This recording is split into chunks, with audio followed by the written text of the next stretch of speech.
was talking about the HECHT map. So if I export it and then re-import it as a custom normal map, as you can see, I can clearly use all the information I've built in the HECHT map to have this included in the textures, just right here. But the point, if you keep all the HECHT map you have done before, it will have something a bit too strong for the normal map. So that's why I've worked separately all the HECHT map, then to be able to deactivate them later. And once it was done, I was able to bake the textures thanks to the normal map, especially the curvature map that could be used as a mask for the generator later. So I've added MG metal edgeware, and thanks to the curvature map I've baked with the normal map, I had all the information to add all the details on the borders. Then after, you just have to tweak the way you want. The goal here was not to create a rusty metal everywhere, but just the little red touch of the rust on the composition of the meat mat.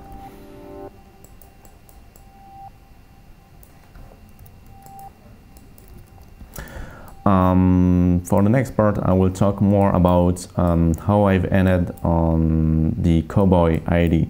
As I was saying, the little ornaments were the first things I've started looking at references of cowboys. My two main references for this was Woody of Toy Story and Rango, which was a little chameleon in an animated movie. The fun part about Toy Story was the opposition between the astronaut and the cowboy, like this contest, because there was a lot of astronauts and I was the only sheriff in this contest. So that was just something I wanted to talk about. I was talking about how I came up with the idea of the cowboy. So I started gathering references, and because at the very beginning, I wanted to do somehow a steampunk mat with everything in the idea of the guns and the revolver. But it wasn't looking great when I started through things, because the overall characters was not taking shape. You couldn't think it was a little character, it was more an object than a character. So that's why I wanted to try clothes on it, because it looked more a little boy or a little guy that you can recognize more than a tool or a gun. So I've started a few rough on substance paper by adding colors like this, and just placing the colors and the basic materials. I've put some shoes, the jacket and the shirt with very basic colors, but I had somehow an idea of what I could achieve, and it also helped me to make the composition on the character working, because if I started all the little details like the belt and after the little buds on the shirt, I think I could have not worked the overall character rather than the details. So after placing all the colors, the second part was to make something more precise. So I will not go through all my layers because there's a lot, I think more than 200, but just to sum up, each time I was adding a cloth, for example the belt or the jacket, the shirt, I was doing a base material, just to show you maybe the belt. So I worked on the clothes and trying with mask to make something more precise.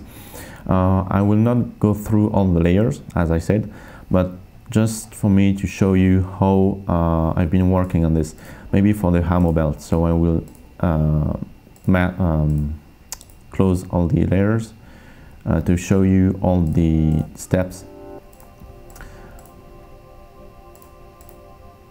So as you can see, I always start working on the HECHT map, working the volumes on the basic materials. So here's my first stroke. I have the folder with the name ammo belt, applying a mask, and then inside of it, first material is not maybe the right colors, it's not the right roughness or nor the right HECHT map, but it's just a base for me to make something more precise. So I keep adding strokes and to have the right shape of the ammo belt around the characters.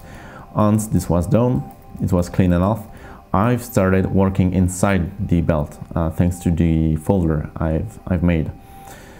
So as I said, only details with the HECHT map, adding the borders, then adding the first pass for placing the bullets.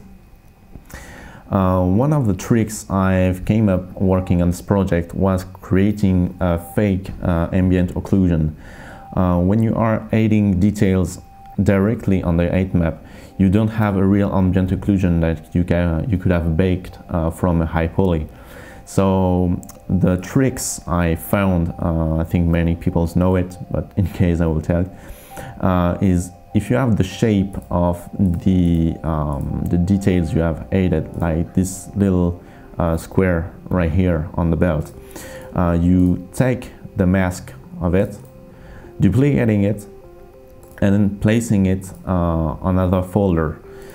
And what you're gonna do is adding effect on this. The layer you've duplicated, you have to invert it and then just blur it a little.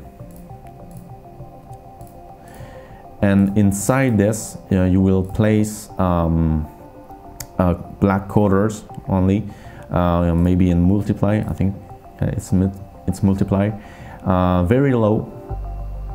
And because the mask is inverted and you have the other mask on it, it will just add the little blur around the shape and creating a fake ambient occlusion. It's very subtle. I will maybe show it on something else where it's more visible, maybe on a jacket, like this, on the belt also. So each time I've added details on the HECHT map, where is it for the belt, the jacket, the shoes, I've added ambient occlusion, even if it's a fake one. So going back to the ammo belt, was keep adding details thanks through custom brushes I've done in Photoshop, just black and white gradients for the ammo, adding another borders, keep adding details. And once all the details are placed with the HECHT map, I've started really working on the material.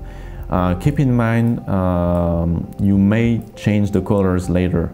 That's why I try to getting close to the right colors, but I don't want to pass too much time on it, because every time I've done a work, I've been passing a lot of time after everything was done to adjust all the colors and making work together. So was adding the leather of the shoes I've done before. That's one of the advantages of Suspense Painter, because you can duplicate all the folders where you've been building up materials. So because I've done the shoes before the belt, the ammo belt, I was able to reuse all the work I've done on the leather. So I'm just simply duplicating all the layers and applying inside the folder of the ammo belt.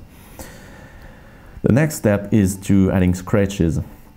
I could have used the same tips as I've done before with the head, where you can export the normal map, re-import it, and then creating and baking the curvature map directly in Instance Spader.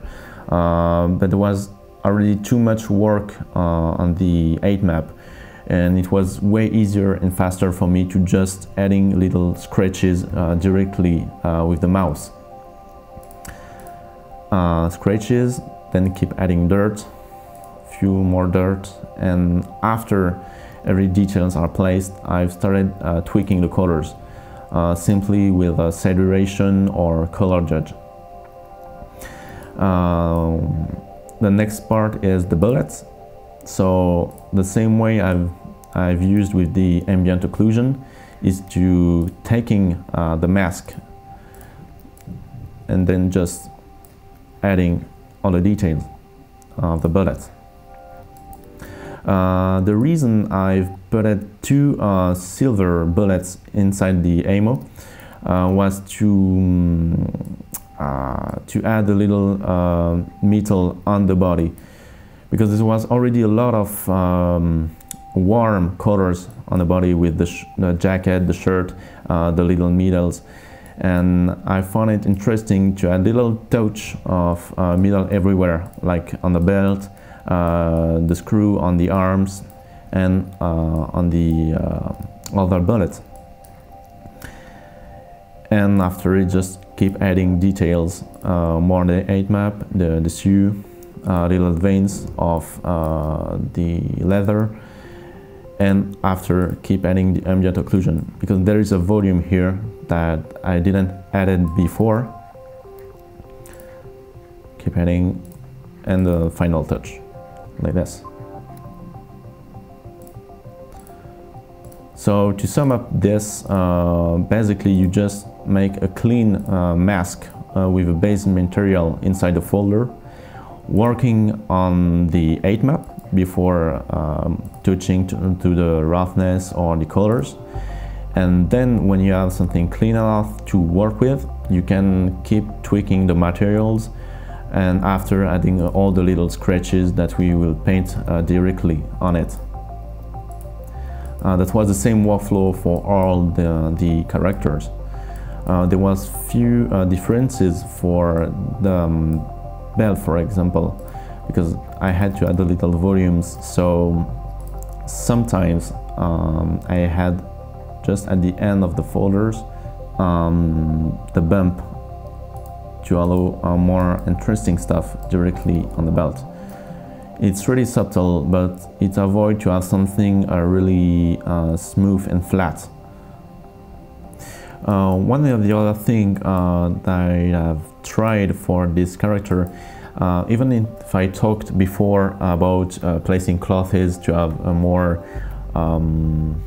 character vision of the mat, I still wanted to keep the idea that the character was itself a gun. So that's why I've tried to make his arms and his hands like the cross of the revolver. Actually, that was pretty easy to make. There was only one custom brushes that I've imported in Instance Spader. It was the diamond shape on the side.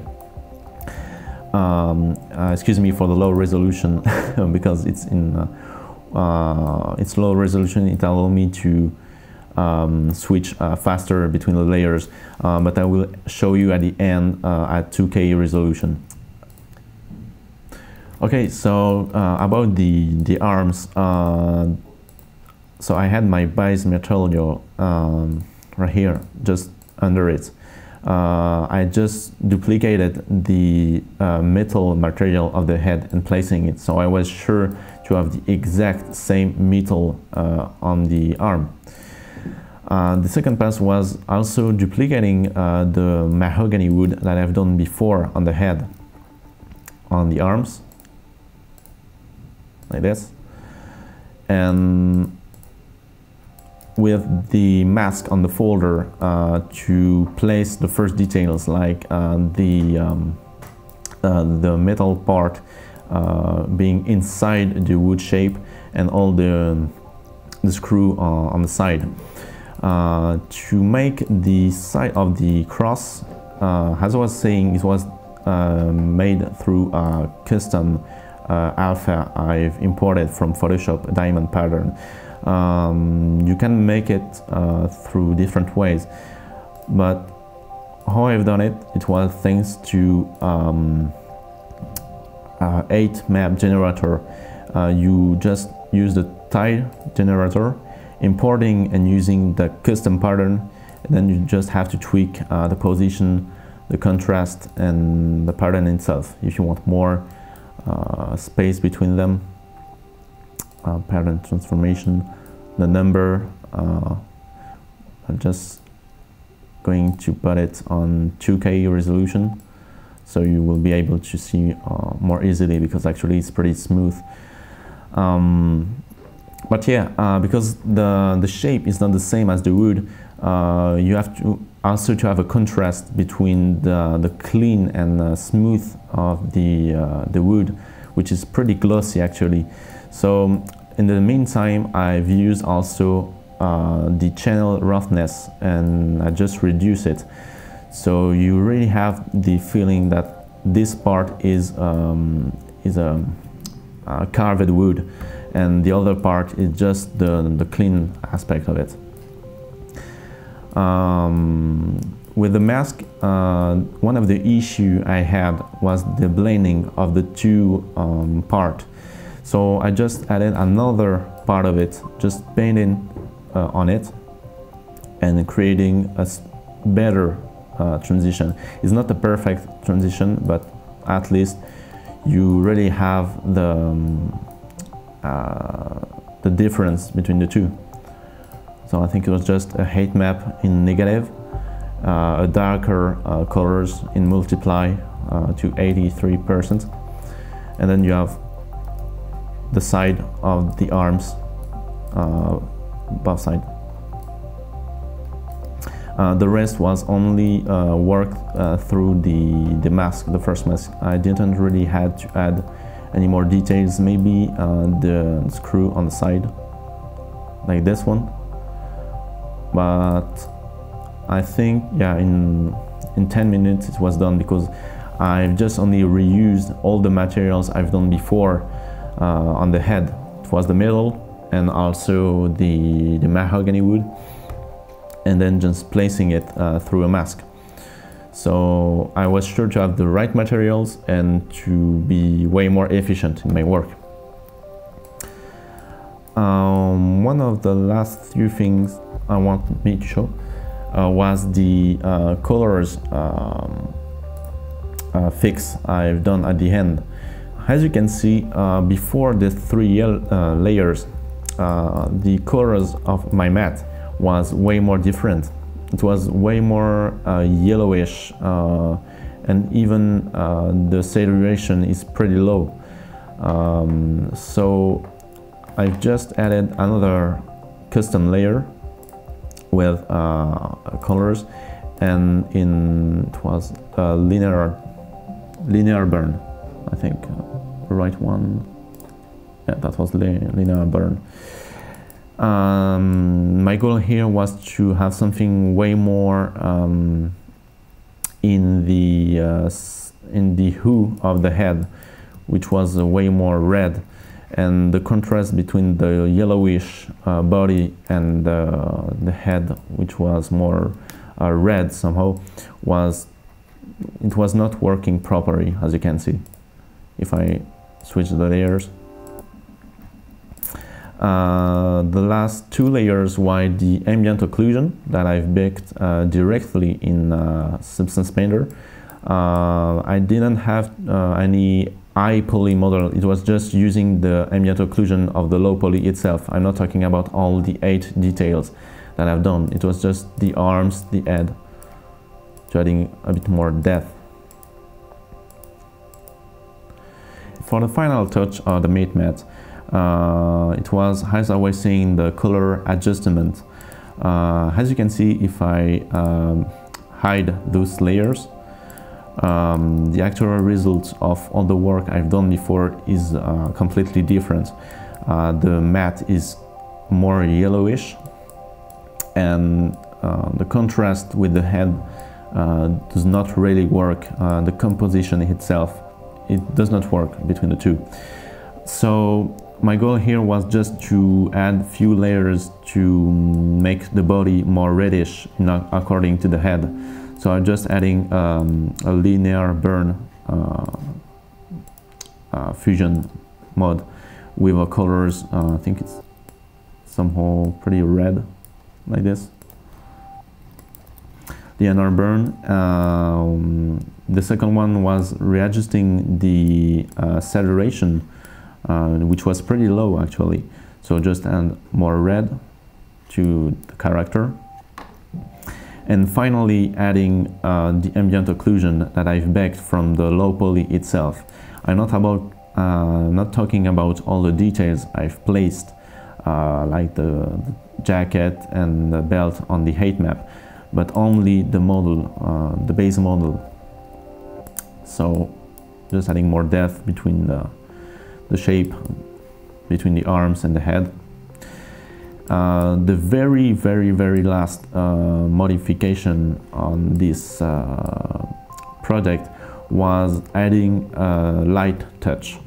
It's very subtle, but if I show the layer on the body, you can see a very subtle mask in color dodge that warm up the volume of the body.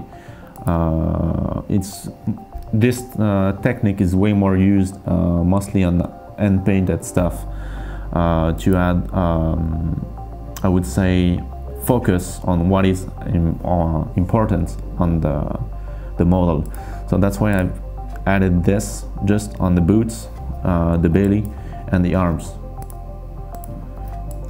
Because the setting of the render for the contest was pretty precise with Tomoko environment, and I couldn't change the lighting nor the color.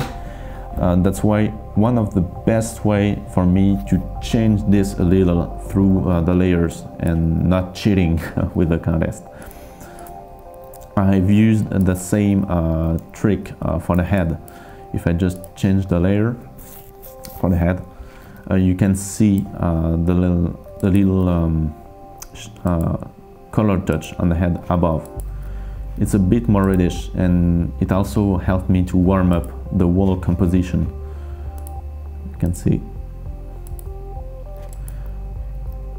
And in front, it's very subtle, but I think mixing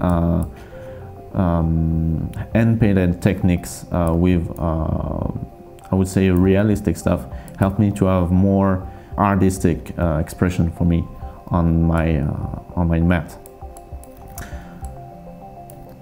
Once everything was done, it was for me one of the best moments I had to add little details everywhere, or what I call Easter eggs, like the little barrettes on the floor, the serial numbers of the mat at the back of the head, also the meat mat logo.